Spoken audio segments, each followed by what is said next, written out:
O LADIF, Museu Interativo de Física da UFRJ, entrevista hoje o professor Erasmo Ferreira, físico teórico conhecido por seus trabalhos na área de física de partículas. O professor emérito do Instituto de Física da UFRJ integra a Academia Brasileira de Ciências e foi um dos editores da Revista Brasileira de Física. Aos 92 anos de idade, o professor Erasmo Ferreira continua atuando e frequentando a universidade. Vamos começar a entrevista com o professor.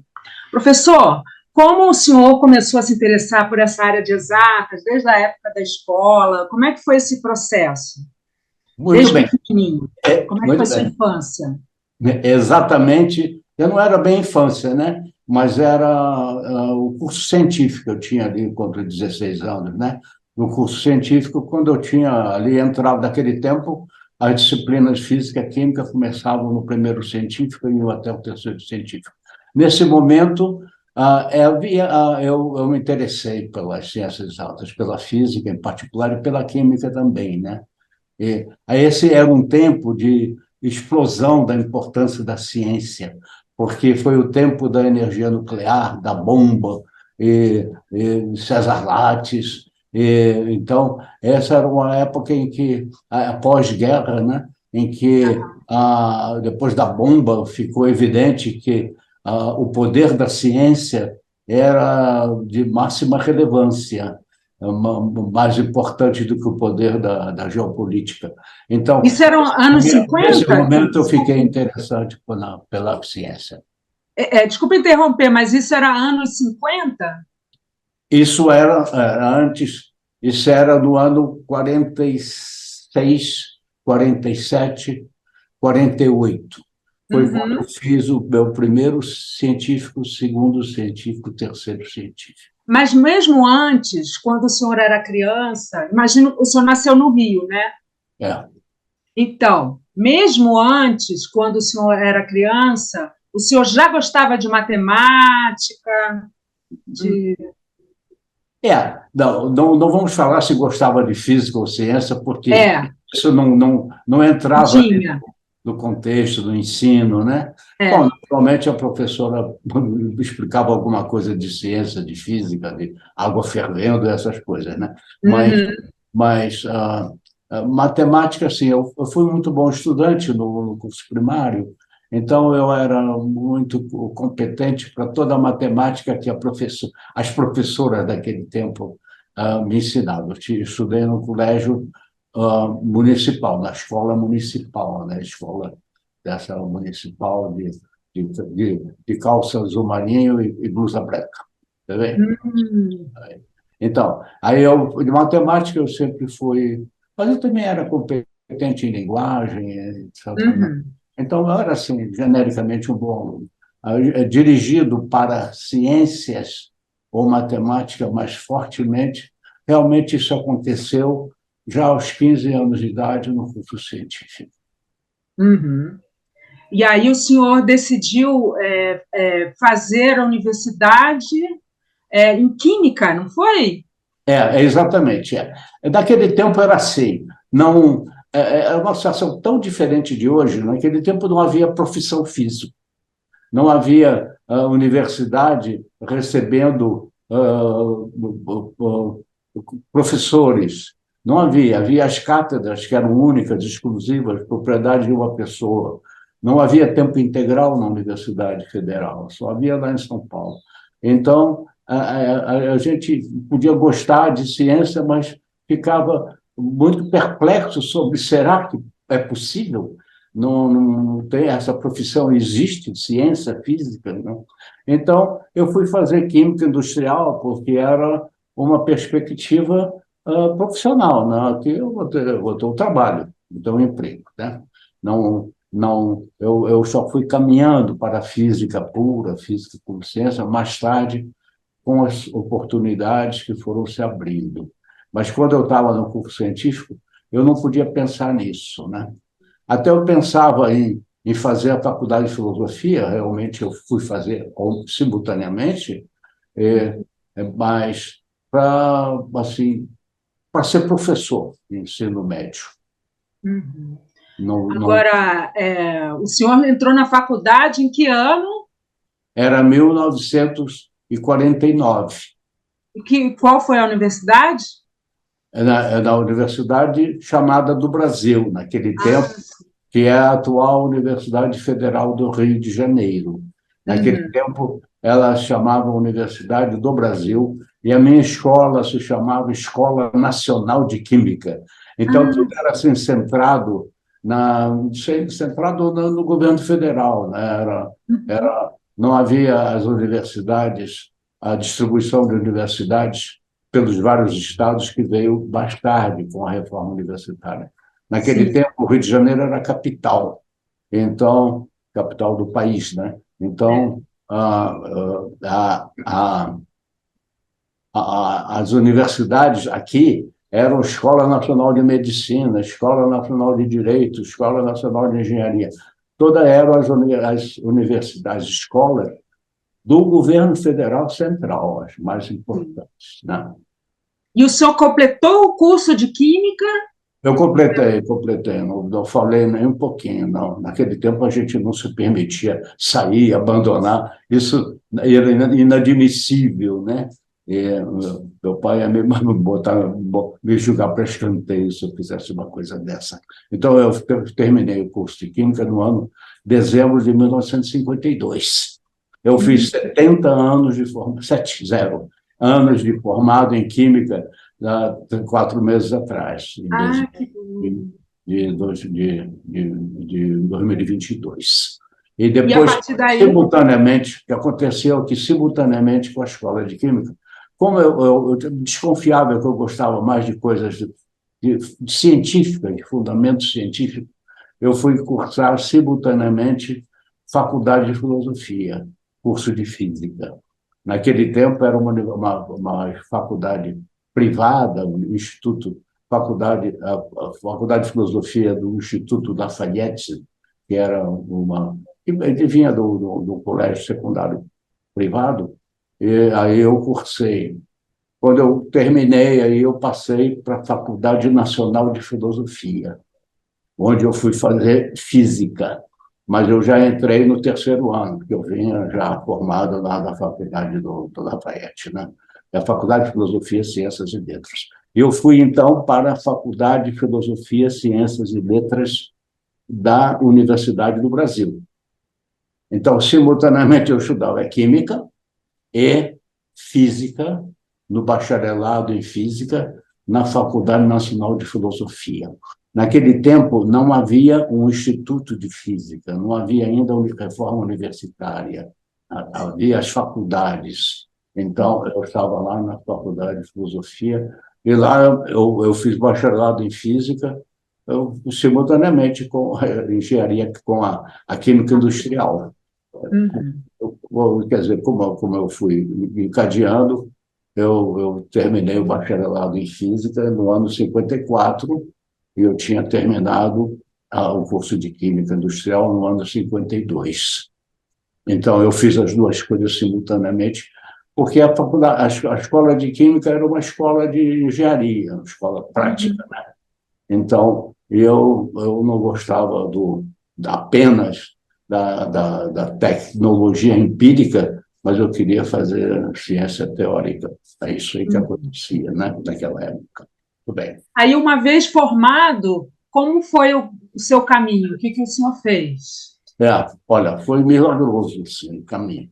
Eu me formando em Química, eu tinha que procurar um emprego na Química, como meus colegas todos da minha turma foram dar, eles foram procurar indústria de vernizes, indústria de tintas, a Petrobras, que era criada naquele tempo, as indústrias siderúrgicas, e eu já estava na Faculdade de Filosofia. E aí eu tive, enquanto eu cursava a Faculdade de Filosofia, terceiro e quarto ano, os últimos anos de bacharelado, eu tive contato com os professores José Leite Lopes e Jaime Tiômeno, que estavam no recém-criado Centro Brasileiro de Pesquisas Físicas, que era a possibilidade de pensar em fazer ciência no Rio de Janeiro. Então, em São Paulo, a USP era forte, ela tinha tempo integral, professores faziam-se pesquisa e tudo, mas no Rio de Janeiro, se dependesse só das universidades, Universidade Federal, no caso, não haveria lugar para pesquisa.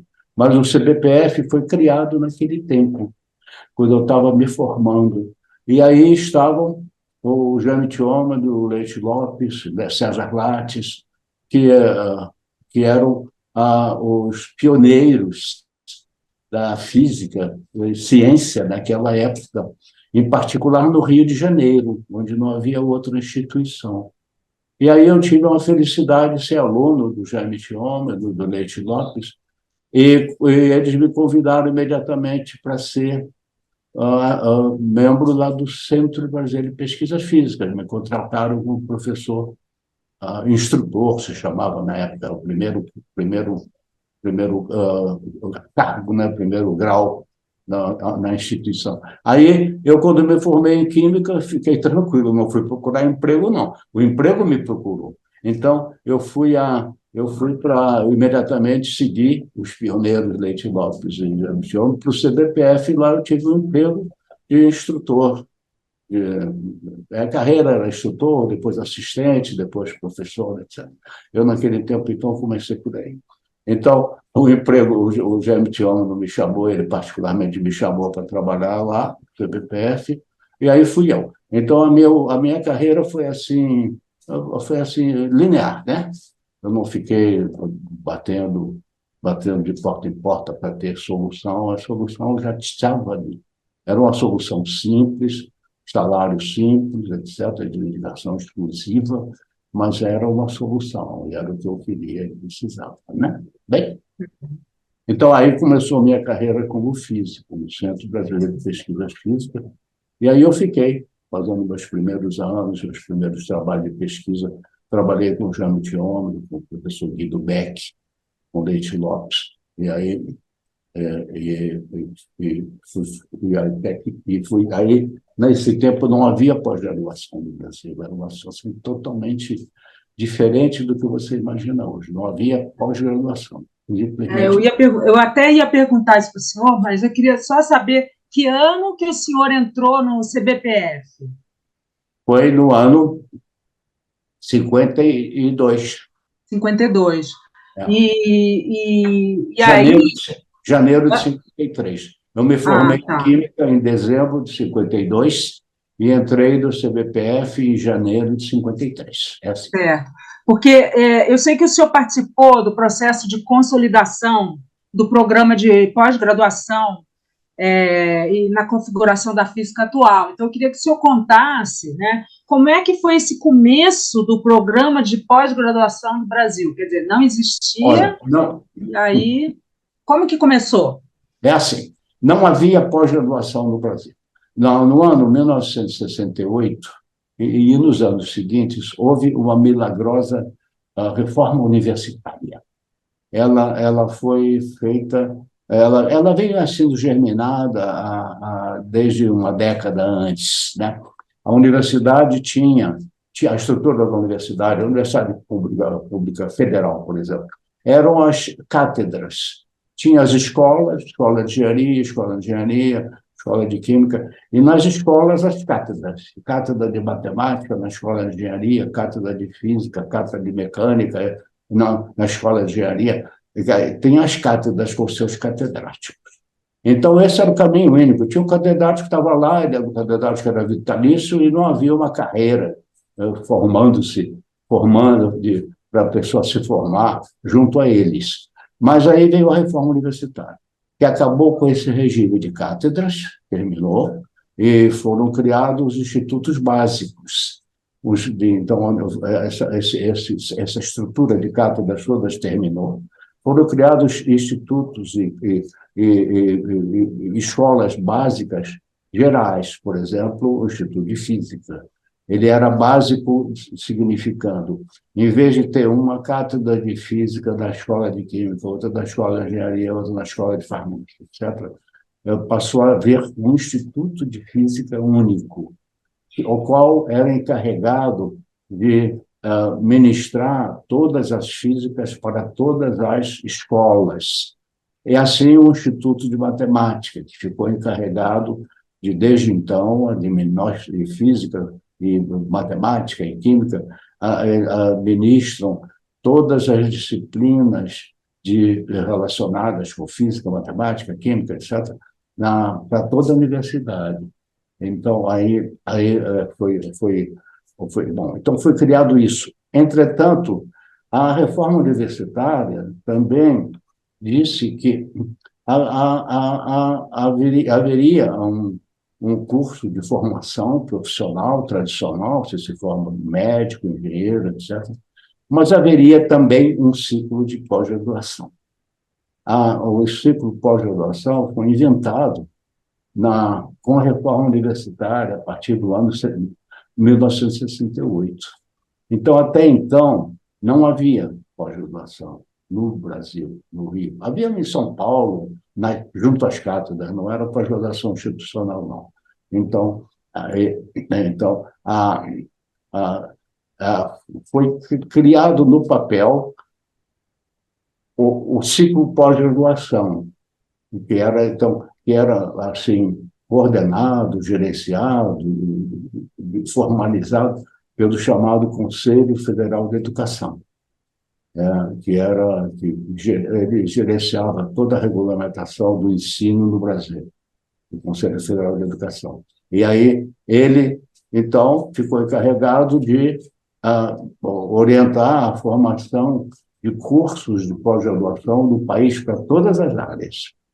Então, a partir daí, o Conselho Federal de Educação começou ele fez uma comissão de coordenação para criar que cursos vamos ter, que instituições têm habilitação para ministrar pós-graduação. Então, por exemplo, o Rio de Janeiro, a Federal, tinha que apresentar um projeto para se qualificar, para ministrar curso de pós-graduação, mestrado, doutorado, na PUC do Rio de Janeiro, etc.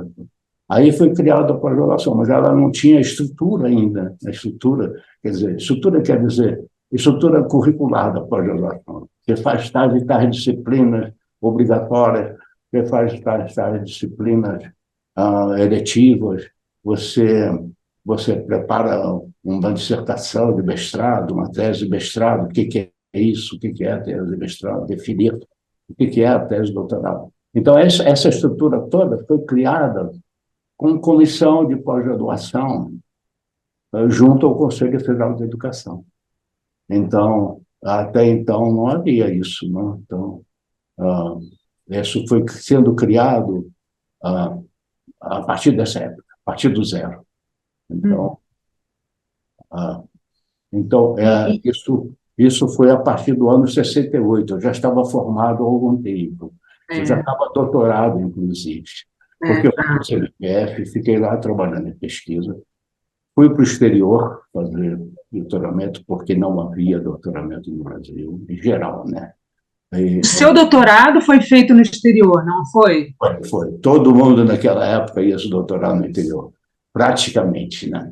Exceto exceções, assim, porque só nas cátedras em São Paulo, como em São Paulo tinha lá a estrutura da USP era diferente, as cátedras tinham inclusive teses internas de doutorado, de livre docência. Tinha algumas pessoas que se doutoravam na USP, por exemplo, no Museu Strike, por exemplo, mas era raríssimo. Era raro, né? Mas como é que, nessa época, que era muito difícil, né, nessa questão de pós-graduação, de doutorado, como era o financiamento de pesquisa, como é que se conseguia dinheiro para laboratórios? Mas aí foi tudo, foi uma explosão. Nesse tempo, houve uma explosão do Brasil. Criou-se o Conselho Nacional de Pesquisas. Isso foi no ano 51. Criou-se a CAPES, no ano 1951. Então, a Comissão Nacional de Energia Nuclear. Tudo foi criado nessa época, a partir, digamos, do pós-guerra, né, em que o Brasil e todos os países do mundo entenderam que ciência era politicamente essencial.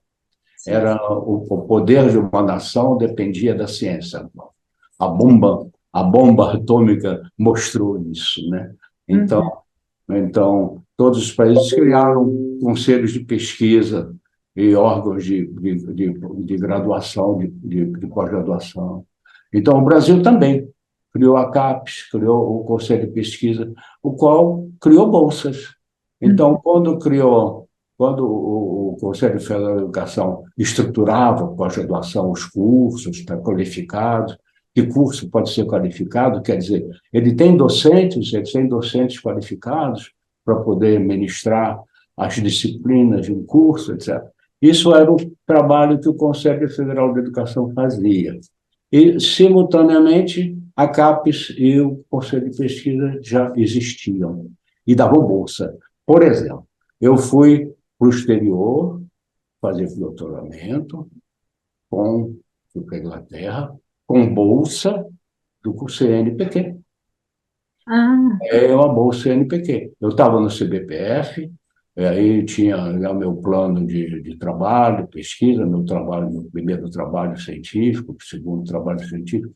Eu pleiteei uma bolsa junto ao CNPq, fiz contato com o órgão de doutoramento na Universidade de Londres, e lá fui. E como os meus colegas que se formavam na Faculdade de Filosofia foram gradativamente para o exterior fazer doutoramento, foram para os Estados Unidos, etc. Então, aí começou a formação de doutores do país. Então, mesmo as escolas de engenharia, não só as de ciência, também começaram a querer ter engenheiros no seu quadro docente, que tivesse uma formação de pós-graduação. Isso era no exterior, né?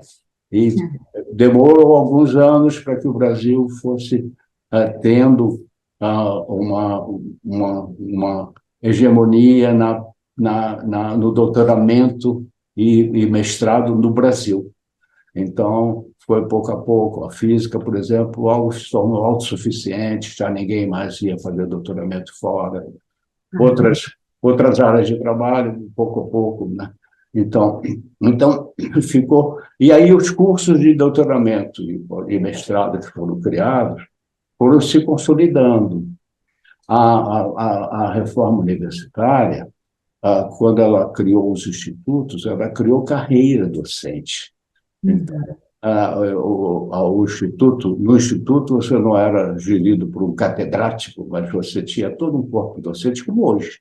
Você tem os professores, assistentes, associados, titulares, etc. É um corpo todo, né, que foi sendo formado com as pessoas daí se qualificando gradativamente no doutoramento.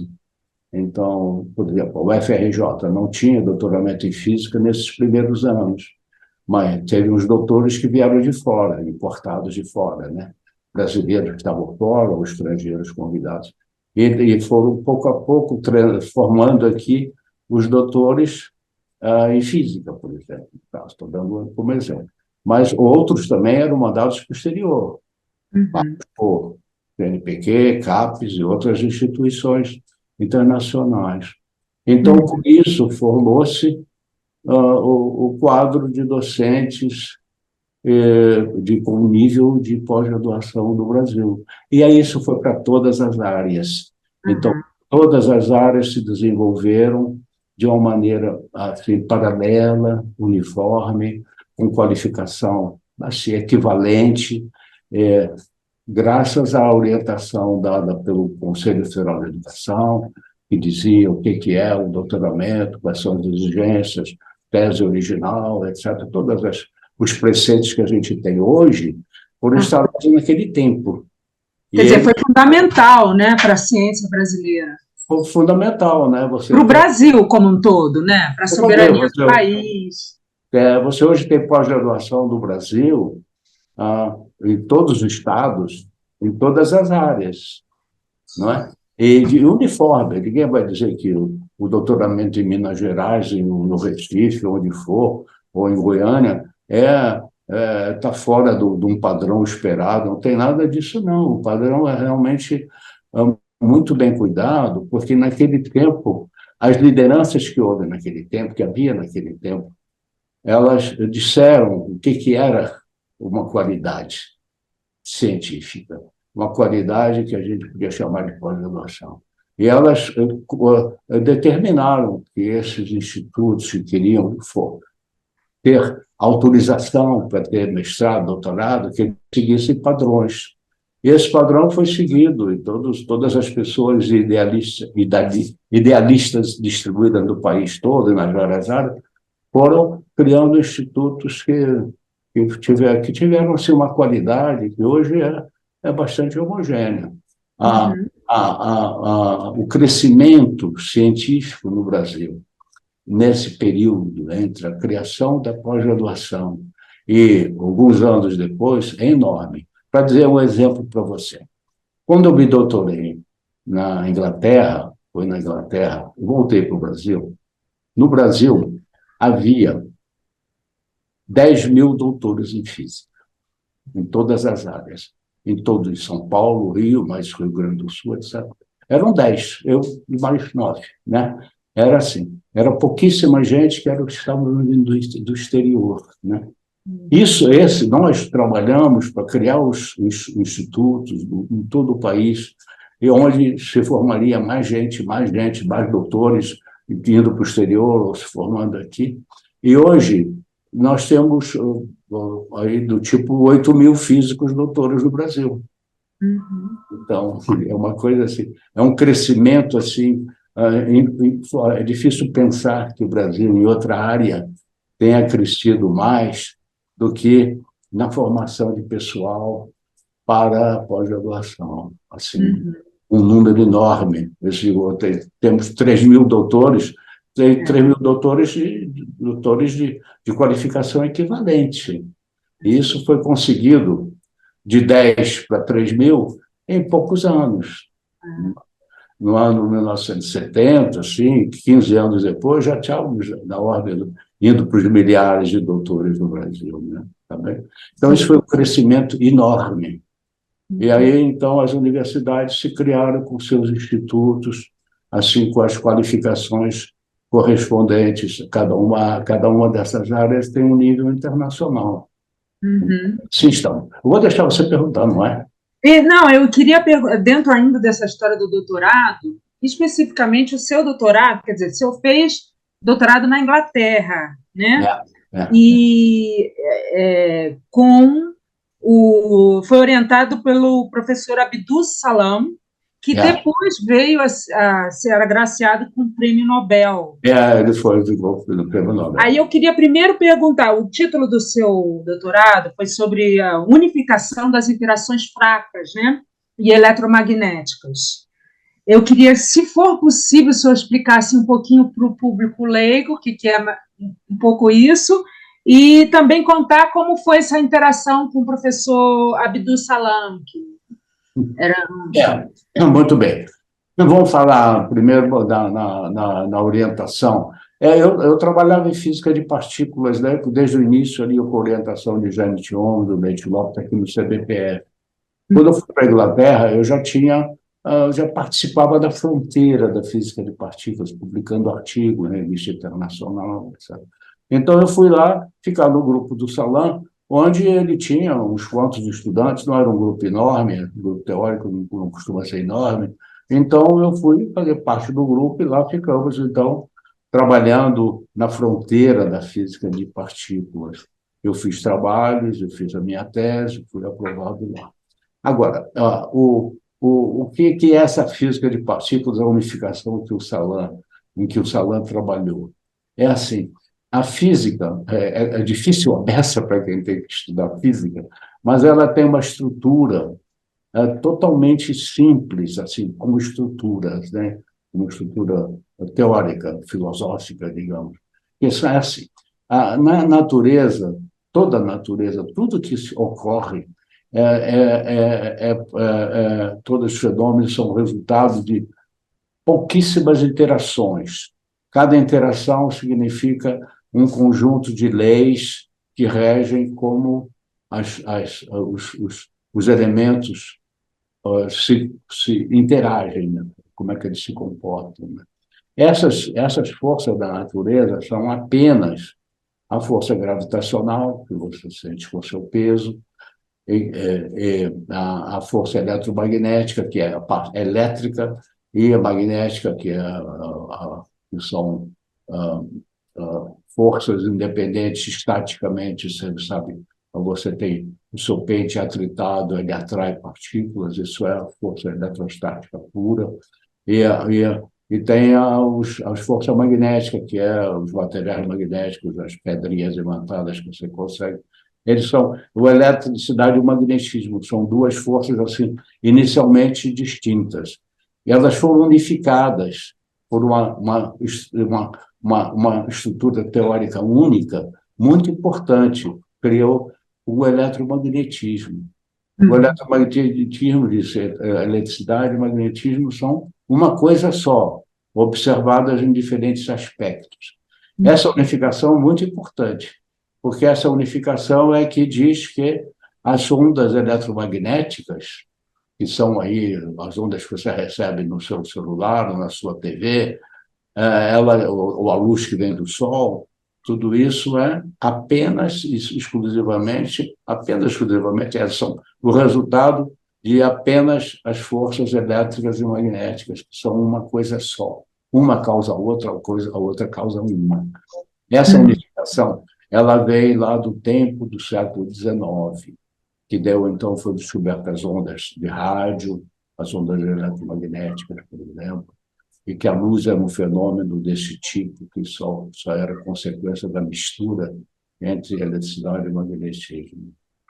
Muito bem. Então, essa é uma força eletromagnética. A outra é gravitacional, que era inicialmente essa força estática que os corpos puxam. A Terra é puxada pelo Sol, e você é puxado pela Terra, e a Lua é puxada pela Terra, etc. Essa é a força gravitacional. E havia, com a explosão nuclear, da física nuclear, foi descoberta uma outra força, que é a força forte, que é a força que trabalha no núcleo dos átomos.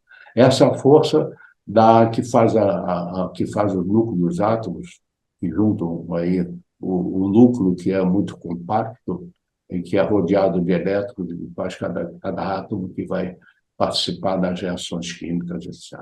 Então, essa força forte é a outra terceira força. E estamos apenas com essas forças. Havia uma outra força, que era uma chamada força fraca, que é a que explica que os materiais radioativos se desintegram, nem todo o material que você pega aí do solo ele é estável, ele se desintegra porque as forças que impulsionam as suas explosões. Então, há só essas fontes. Muito bem. O valor muito importante da unificação da eletricidade com o magnetismo é que a gente controla fenômenos, a gente entende a luz, a gente produz ondas, a gente produz comunicações. Agora, as interações fracas, das interações naturais das partículas estáveis, então, era separada, não entendida como a mesma estrutura teórica que as interações eletromagnéticas. Muito bem. O Salam, ele trabalhou nessa unificação. A unificação entre as interações fracas e as eletromagnéticas.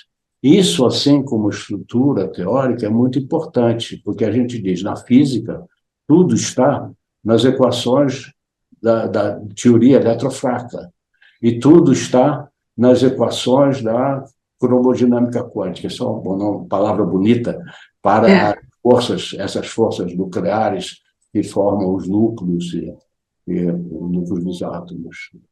Tudo. Então, na verdade, o doutorado... A força gravitacional. Essa unificação de que existe tal leis, isso quer dizer que a gente diz que o mundo é gerido pelas seguintes equações. Eu escrevo mesmo 6 equações no papel, 8 equações no papel, e você tem toda a natureza ali, né? Então, essa unificação é muito importante para entender como é a física, como ciência. A ciência não é só você relatar fatos. Acontece aqui, acontece ali, a água ferve ali, a pedra rola daquela maneira, mas você ter uma maneira única de descrever tudo o que acontece. Então, Então, essa unificação, o seu doutorado, ele ajudou ou ele foi uma espécie assim, uma previsão de cálculo dessa unificação?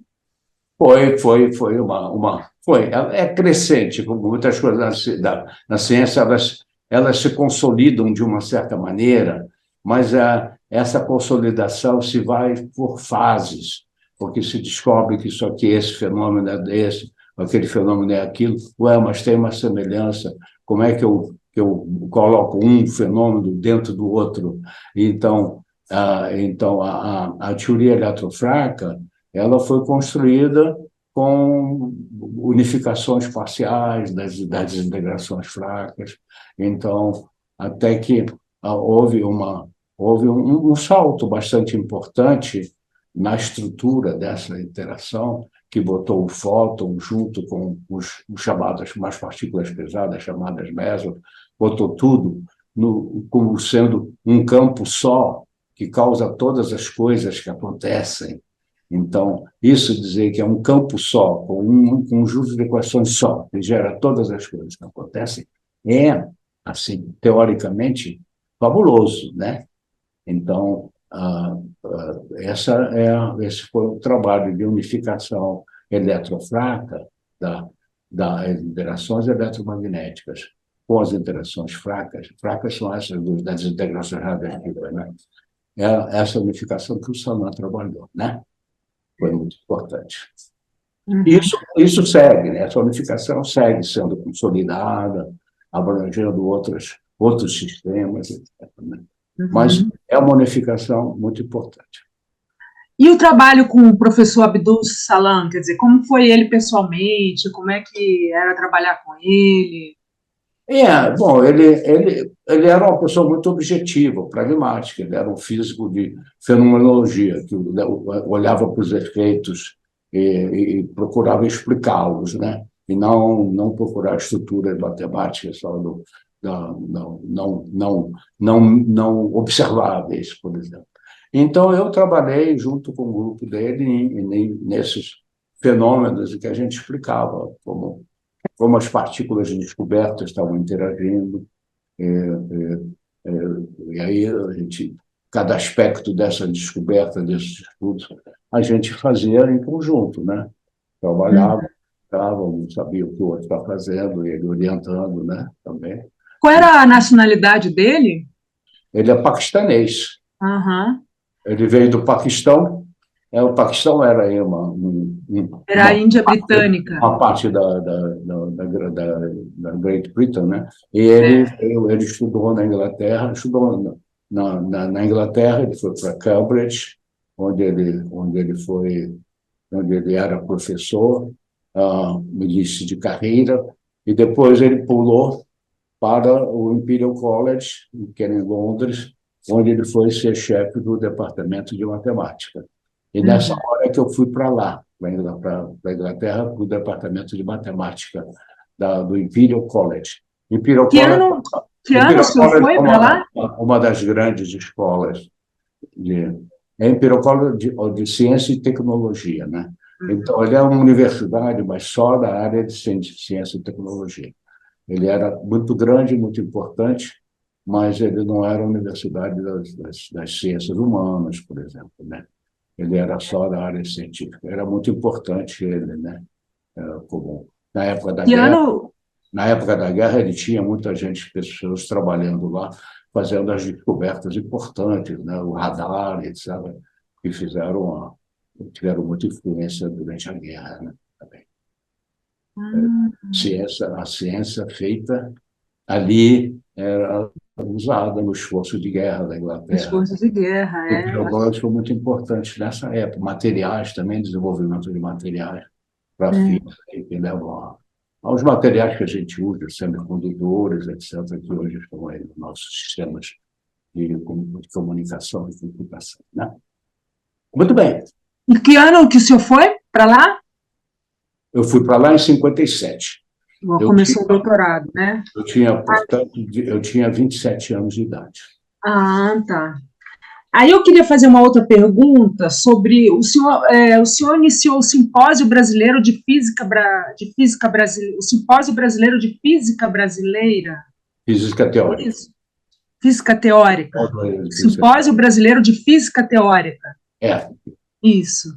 E qual é a relevância desse simpósio para professores, para estudantes?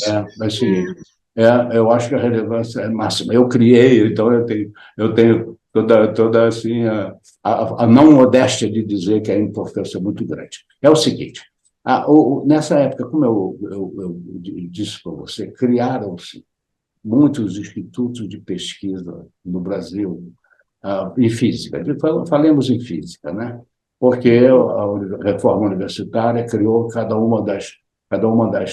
dos estados do Brasil tinha uma universidade própria, a Universidade Federal de Minas Gerais, a Universidade Federal do Paraná, do Rio Grande do Sul, etc. E todas elas tinham seu instituto de física. E o instituto de física ele tinha que ter física, não somente o ensino de ler instrumentos, aí, o tipo do ensino para engenheiros, né? Mas ele tem que ter física, física como ciência desenvolvida. Então, mas acontece que você criar isso aí do Brasil todo de uma vez só, em todos os estados do Brasil, Pernambuco, etc., era, era assim, uma tarefa assim, que era uma geração sendo criada, né? Então, e você não podia, de repente, querer que no Paraná tivesse um grupo de pesquisa em física com autonomia, cobrindo áreas diversas, etc. Isso lá não tinha zero antes, né? Aqui, Rio e São Paulo, Minas Gerais e Rio Grande do Sul, tinha um pouquinho mais de avanço nessa estruturação de grupos de pesquisa. Mas outros não, outros estados não. Eram todo o Nordeste, por exemplo, estava para ser criado os institutos. Então, esses estudantes ansiosos para se fazerem física, doutoramento, etc., nesses estados, eles estavam muito isolados.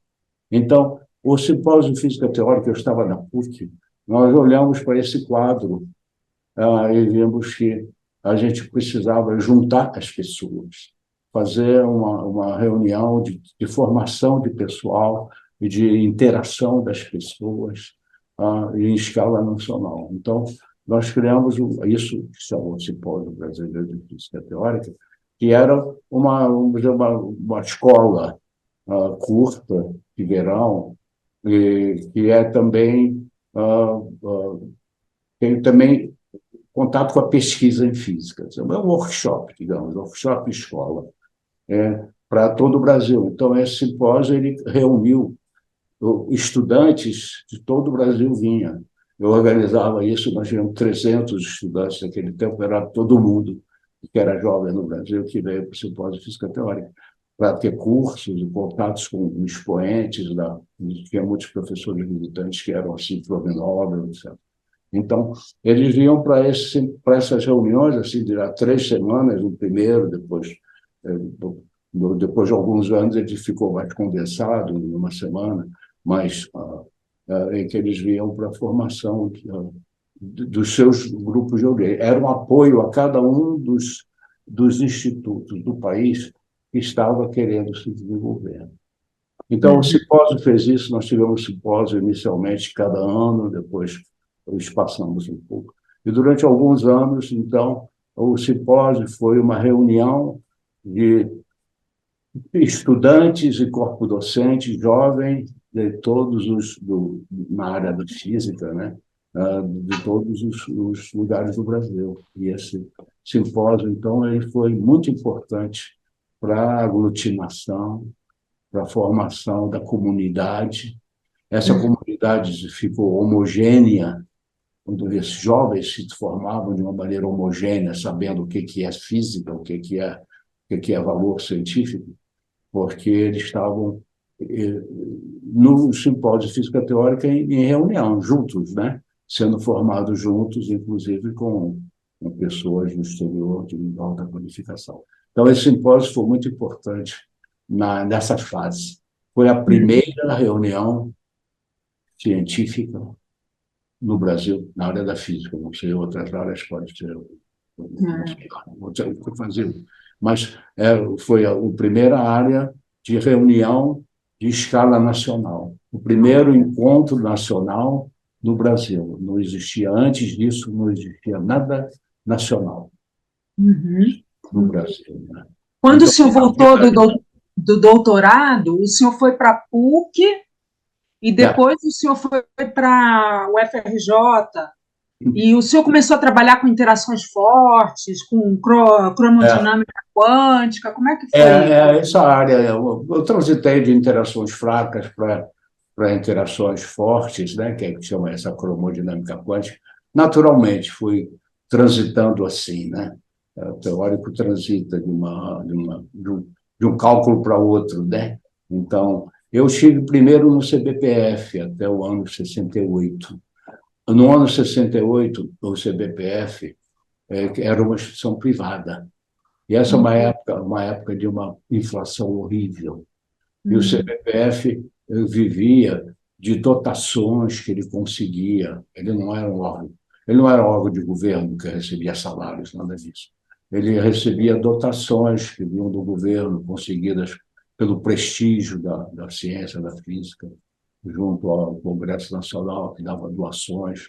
E o governo também criou órgãos de apoio, que se chamavam FINEP, Financiadora de Estudos de Projetos, isso que existe até hoje, e que ela que apoiava institutos, laboratórios que estavam desenvolvendo áreas de pesquisa. Então, a, a, essa o CBPF vivia assim de dotações, que ele ia fazer um esforço enorme para conseguir, sem uma garantia de salário fixo do sistema federal, do sistema de serviço público. E ele estava com muita dificuldade financeira, ele chegou a atrasar salário em alguns meses, etc. E estava difícil ali, difícil de expandir. E aí veio um convite da PUC, que estava se expandindo, se criando naquela época, para eu e colegas, o colega Nissim Zaburi, em particular, que era teórico, meu colega de trabalho, para irmos para a PUC, que era um lugar totalmente novo como universidade. E lá fomos nós, em setembro do ano 69. E aí fomos para lá, e lá então a gente tinha um terreno totalmente virgem, né? Para a gente criar um curso de física, criar pós-graduação de física, realizar o simpósio de física teórica, tudo isso a gente vai ter toda a liberdade para isso. E tivemos um salário assim que nos garantia o salário enquanto a gente estava lá. Então, o tempo que eu estive na PUC foi um tempo muito produtivo, porque a PUC, com essa independência que tinha de organizar, ela foi muito liderante no Brasil na área da física, né?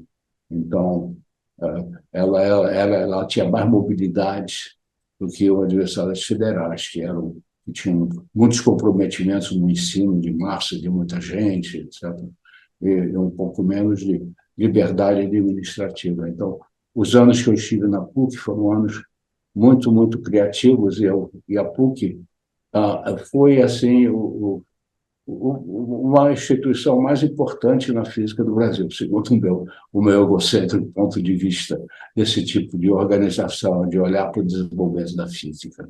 Aí foram geradas as lideranças e ideias novas, né? Então, e a USP também, em São Paulo, crescia igualmente, né?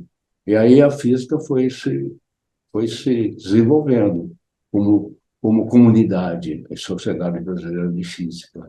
A Sociedade Brasileira do Progresso da Ciência existia desde um pouco antes e foi muito importante para a estruturação da ciência no Brasil, atravessando períodos de difícil, de ditadura, de cobrança, de dificuldades políticas mesmo, né? Então, esse período na PUC foi um período muito construtivo. Mas a PUC vivia disso, ela vivia de dotações do governo, da FINEP, essa FINEP que apoiava a PUC, o nosso grupo na PUC foi apoiado. Até que houve uma mudança um pouquinho de situação, que foi assim. A FINEP podia dar dinheiro ao Departamento de Física da PUC, como dava para todos os órgãos institutos de laboratório de pesquisa do país, mas ela podia colocar dinheiro na PUC para o desenvolvimento da instituição. Meu salário era pago por essa FINEP, que era o órgão do Serviço do Ministério do Planejamento. Mas aí veio a Constituição de 88, que proibiu que houvesse colocação no sistema não público, a PUC era privada, de recursos para quadro docente, para pagar pessoas. Então, a PUC começou com muita dificuldade. A FINEP procurou, ajudou muito, dava todo o dinheiro que podia, mas o dinheiro que podia vir dessa limitação que veio da Constituição, ela foi fazendo que a PUC tinha dificuldade de manter o mesmo quadro de professores que tinha ao longo daqueles anos. Eu fiquei lá 27 anos, ao longo desse tempo todo. A PUC manteve esse quadro de professores. Mas aí com as dificuldades da FINEP continuar dando dinheiro para a PUC, nós ficamos aí apertados, lá, sem dinheiro. Então, uma parte do corpo docente da PUC na física e de outras áreas também foi procurar outros caminhos. E o caminho que nós tivemos, formidavelmente bem resolvido, foi fazer concurso todos juntos, todos um grupo, 12 professores, fizemos concurso para titular na UFRJ. Uhum. Então, graças à política científica que a UFRJ teve naquele tempo, com o Nelson Maculan, o reitor, e naquele tempo, e o Conselho Universitário. Então, nós fizemos concurso para o Fundão e pudemos ir como um bloco coerente, com sua qualidade bem definida, para o Fundão. Então, no ano 94, nós saímos da PUC. A PUC permaneceu, sofreu um pouco a diminuição de tamanho, mas passou a ser uma instituição um pouco menor, mas a qualidade dela permanece, porque é louvável uma qualidade na física, falando na física, muito significativa, que se manteve apesar da nossa saída. E a PUC é maravilhosa em todas as áreas em que ela está atuando, né? Ela tem uma universidade formidável. Muito bem, mas aí nós fomos para o Fundão, e no Fundão nós fomos integrados lá no corpo docente do Fundão, e onde ficamos até sempre, né? Esse grupo todo, é o grupo que ficou lá, estamos lá até hoje, nos aposentamos, mas estamos lá com a camisa bem vestida. Vocês foram nos anos 90, né, para o UFRJ? Foi em 94. 94. Em 94, um grupo de 12, acho que 12, 13 professores da PUC passaram para o UFRJ de uma maneira regular. Fizemos concurso e entramos. Fizemos concurso para 12 pessoas porque foi uma política científica do Nelson Maculan e da UFRJ dizer: nós temos aqui uma oportunidade de expansão qualificada e vamos, então, fazer um curso, vamos capturar essas pessoas. E aí nós entramos lá e fomos um corpo homogêneo para dentro do Fundão, e lá nós nos integramos perfeitamente, nos adaptamos e fomos adaptados adequadamente por todo o instituto, que é um instituto grande, um dos maiores do Brasil, né? Muito bem. E aqui estou eu, ponto. E o senhor continua indo, né? O senhor já é aposentado, né? Eu sou aposentado até bastante tempo, né? Porque a aposentadoria é com 70 anos, e eu tenho 92. Então, por que o senhor continua indo? O que eu porque é a coisa que eu gosto de fazer. Eu acho que é uma missão, eu tenho dever, eu posso, gosto, então eu tenho o dever de colaborar, eu acho que... O senhor orienta alunos? O que o senhor faz? Até no momento eu não tenho aluno sendo orientado, porque nós estamos pouca gente e os professores mais jovens querem ser orientadores também, eu não vou ficar lá discutindo, disputando orientação. Eu tenho meu doutor, último doutor formado lá, não faz muitos anos, faz poucos anos, 4 anos. E aí eu participo em grupos de pesquisa, mas não estou com um estudante regular atualmente, né? Colaboração, mas não estudantes. E eu me dedico também à problemática da universidade. A universidade está com uma problemática muito séria de resposta às necessidades que as obrigações que ela tem com a sociedade, de formar quadros para a sociedade. Acontece que a universidade está tendo que mudar, porque toda a tecnologia, as informações, a formação para o profissional está mudando. Tá? Então, a universidade ela já não é a única formadora de pessoas. Hoje, os estudantes fogem da universidade porque acham que a universidade é lenta, é exigente, ele vai se formar de outra maneira, direta no mercado de trabalho, ou autonomamente, né, autodidatamente. Então, a universidade tem sofrido muito isso. Ela tem uma evasão muito grande. Aí metade dos alunos que entram na universidade saem a meio caminho. Eles saem. Então, Bastante.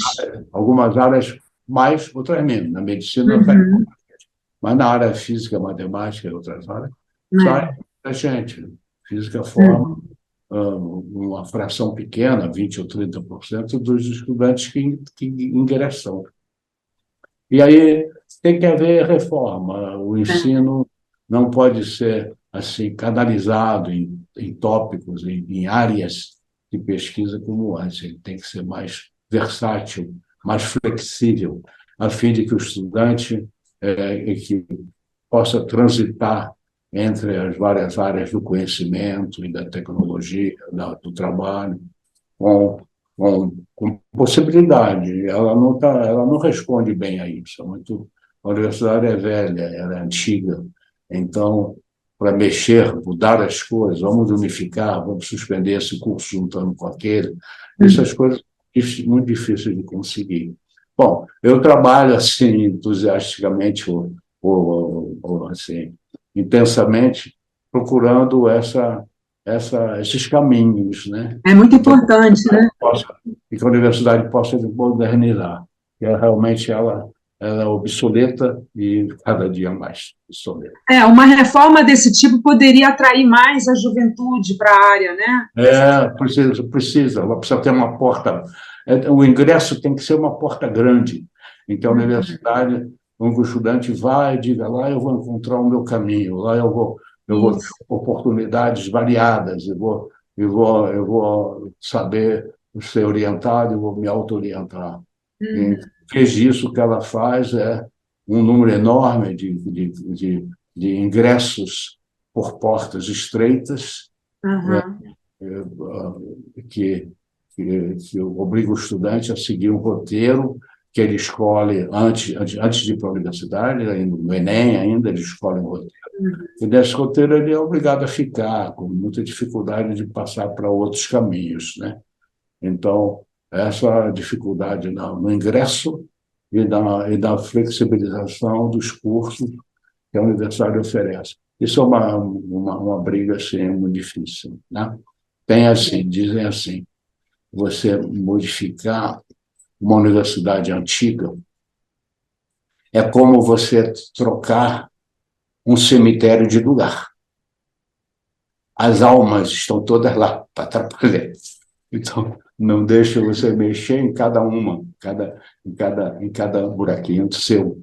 Então, é muito difícil mexer na universidade antiga. No Brasil, tem se criado universidades novas, poucas, que tiveram um sucesso muito grande por terem assim, essas estruturas novas. A Universidade Federal do ABC, a Universidade Federal do Sul da Bahia, são universidades que têm ingressos genéricos, sim, por grandes áreas, e que têm a possibilidade de escolha de caminhos internamente, o estudante encontra formações de diferentes tipos. Então, mas essas são universidades novas, maravilhosas, Uhum. de muito sucesso, mas aqui a Universidade Federal do Rio de Janeiro não é nova. Então, a Exatamente. gente encontra muita dificuldade em mexer para se adaptar para o benefício dela própria, né? Porque Exatamente. ela assim, tem reservação enorme e não se incomoda, vai adiante. É, É, é um genocídio, né? Metade dos estudantes que ingressam se perdem. Né? Você imagina, uma pena, realmente. é inadmissível, não é isso? Exatamente. Bom, Então, é professor isso. Erasmo Ferreira, eu agradeço muito essa entrevista, foi maravilhosa, e, enfim, o Ladif está fazendo esse trabalho de divulgação, né, dos nossos grandes nomes aí na física, na matemática, e a sua entrevista foi muito valiosa também. Então, muito Parabéns, obrigada. parabéns a vocês aí no Ladif, com o qual você é colaboradora, pelo trabalho que faz na divulgação, né? Fazer uma Obrigada. divulgação da ciência, da física, da ciência, para a comunidade de fora, né? Um trabalho muito importante.